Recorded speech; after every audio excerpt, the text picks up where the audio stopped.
Hey guys, आज मैं जो कहानी आपको लेके आई हूँ अंत तक उसको जरूर देखिएगा। बहुत ही अच्छी कहानी। ये कहानी है अकबर और बीरबल की। तो इस कहानी में अंत तक बने रहिएगा। बीरबल की बुद्धि और समस्या को भाप लेने की कला के कारण बादशाह उन्हें खूब पसंद करते थे। इसी कारण से दूसरे लोग बीरबल से उतना ही जलते थे। इन जलने वालों में से एक था अकबर का साला।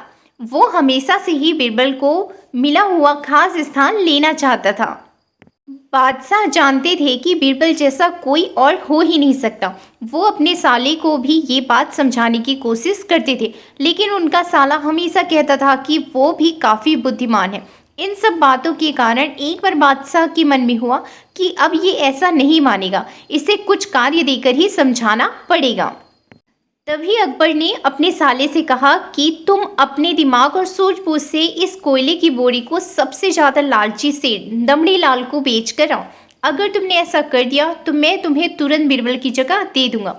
यह बात सुनकर अकबर का साला हैरान हुआ, लेकिन उसे बीरबल की जगह चाहिए थी। इसी सोच के साथ वो कोयले की बोरी को लेकर सेठ के पास पहुंच गया। सेठ ऐसे ही किसी की भी बातों में आने वाला नहीं था, इसलिए उसने उसे खरीदने से मना कर दिया।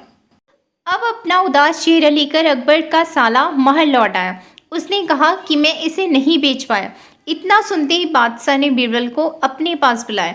उन्होंने अपने साले के सामने ही बीरबल से कहा कि तुम्हें सेठ दमड़ी लाल को यह कोयला की बोरी बेचनी है।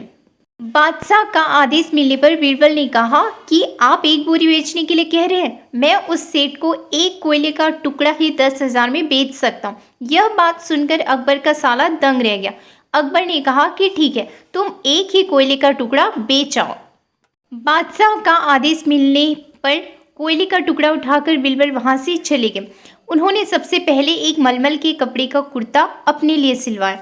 फिर उसे पहनकर अपने गले में हीरे मोती की मालाएं डाल ली और महंगे दिखने वाले जूते भी पहन लिए। इतना सब करने के बाद बीरबल ने उस कोयले के टुकड़े को सुरमा यानी काजल की तरह बारीक पीसकर एक कांच के डिब्बे में डलवा लिया। इसी भेष में वो महल के मेहमान घर में आ गए। फिर बीरबल ने एक इश्तिहार दिया कि बगदाद में एक जाने माने शेख पहुंचे जो जादुई सुरमा बेचते हैं। सुरमे की खासियत में बीरबल ने लिखवाया कि इसे लगाने वाला अपने पूर्वजों को देख सकता है। यदि पूर्वजों ने कोई धन छुपा कर रखा है तो वो उसका पता भी बता देंगे। इस इश्तिहार के सामने आते ही पूरे नगर में बीरबल के शेख रूप और चमत्कारी सुरमे की ही बात होने लगी। सेठ दमड़ी लाल तक भी यह बात पहुंच गई। उसके मन में हुआ कि जरूर मेरे पूर्वजों ने धन गाड़ कर रखा होगा, मुझे तुरंत शेख से संपर्क करनी चाहिए। इतना सोचकर दमड़ी लाल शेख बने बीरबल के पास पहुंच गया। बीरबल ने जानबूझकर उन्हें पहचाना नहीं। सेठ ने शेख से कहा कि मुझे सुरमे की डिब्बी चाहिए। शेख ने जवाब दिया, बिल्कुल लीजिए, लेकिन एक डिब्बी की कीमत 10,000 रुपये। सेठ काफ़ी चालाक था। उसने शेख से कहा कि मैं पहले सुरमे आंखों पर लगाना चाहता हूँ, उसके बाद पूर्वजों के दिखने पर ही मैं 10,000 रुपये दूंगा। शेख बने बीरबल ने कहा कि ठीक है, आपको ऐसा करने की इजाज़त है, बस आपको सुरमे की जांच करने के लिए चौराहे पर चलना होगा। चमत्कारी सुरमे का करिश्मा देखने के लिए वहां लोगों की भीड़ लगी। तब बीरबल बने शेख जोर जोर से कहने लगे कि इस चमत्कारी सुरमे को सेठ जी लगाएंगे। अगर ये सेठ अपने माता पिता की ही औलाद हैं तो उन्हें सुरमा लगाते ही तुरंत पूर्वज नजर आएंगे। पूर्वज नहीं दिखे तो मतलब यह होगा कि वो अपने माता पिता की औलाद नहीं है। असली औलादों को ही यह सुरमा लगाने पर अपने पूर्वज नजर आते हैं। यह सब कहने के बाद शेख ने सेठ की आंखों पर सुरमा लगा दिया और कहा कि आंखें बंद कर लो। सेठ ने आंखें बंद तो की, लेकिन उन्हें कोई भी नहीं दिखा।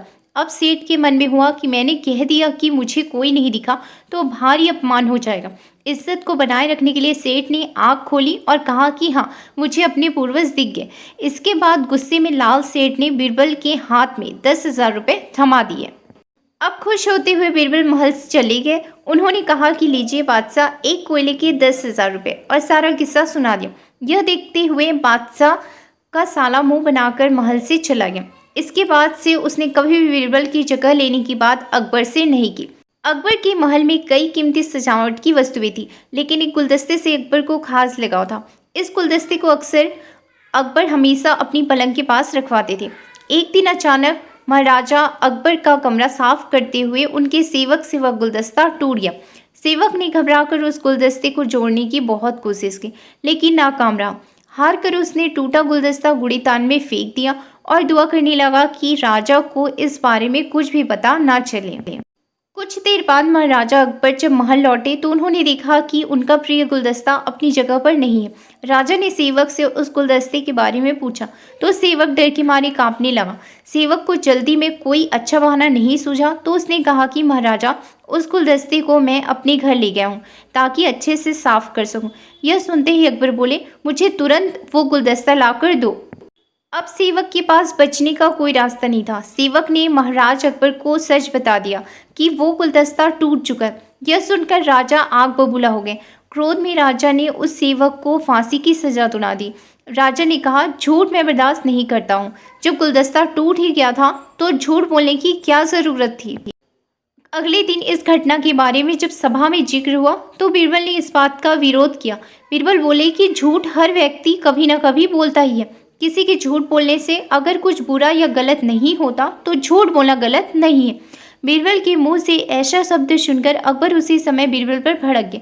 उन्होंने सभा में लोगों से पूछा कि कोई ऐसा है यहाँ जिसने झूठ बोला हो। सबने राजा को कहा कि नहीं, झूठ नहीं बोलते।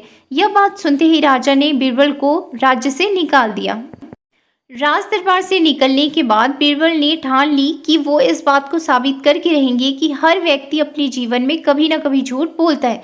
बीरबल के दिमाग में एक तरकीब आई, जिसके बाद बीरबल सीधे सुनार के पास गए। उन्होंने जौहरी से सोने की गेहूं जैसी दिखने वाली बाली बनवाई। उसे लेकर महाराजा अकबर की सभा में पहुंच गए।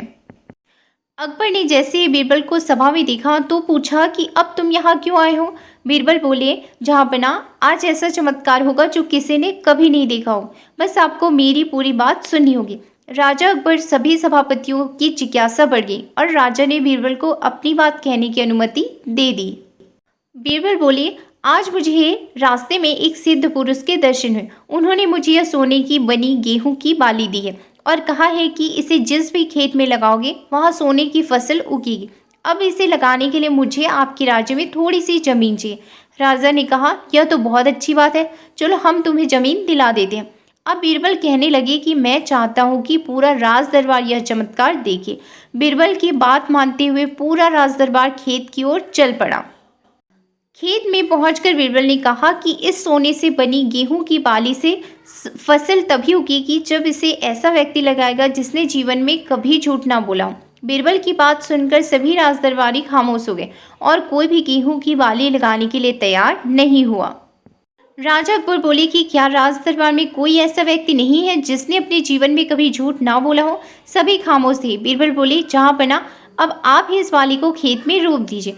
बीरबल की बात सुनकर महाराज का सिर झुक गया। उन्होंने कहा, बचपन में मैंने भी कई झूठ बोले तो मैं इसे कैसे लगा सकता हूँ। इतना कहते ही बादशाह अकबर को यह बात समझ में आ गई कि बीरबल सही कह रहे थे कि इस दुनिया में कभी न कभी किसी न किसी ने झूठ बोला ही है। इस बात का एहसास होते ही अकबर उस सेवक की फांसी की सजा रोक देते हैं। हे गाइस, इस कहानी में हमें दो घटनाएं दिखी। सबसे पहली कहानी में जो घटना थी उससे हमें ये शिक्षा मिलती है कि कभी भी किसी से ईर्ष्या नहीं करनी चाहिए और अपनी काबिलियत को साबित करने के लिए बुद्धि का उपयोग करना चाहिए। कहानी में दूसरी घटना से हमें ये शिक्षा मिलती है कि बिना सोचे समझे किसी को बड़ा दंड नहीं देना चाहिए। हर काम को सोच समझ कर ही किया जाना चाहिए। साथ ही एक छोटे से झूठ की वजह से किसी व्यक्ति का आकलन भी नहीं किया जाना चाहिए, क्योंकि कुछ परिस्थितियाँ ऐसी होती हैं कि लोग झूठ बोल देते हैं। हे गाइस, ऐसे ही और वीडियो के लिए like, subscribe and share. Thank you.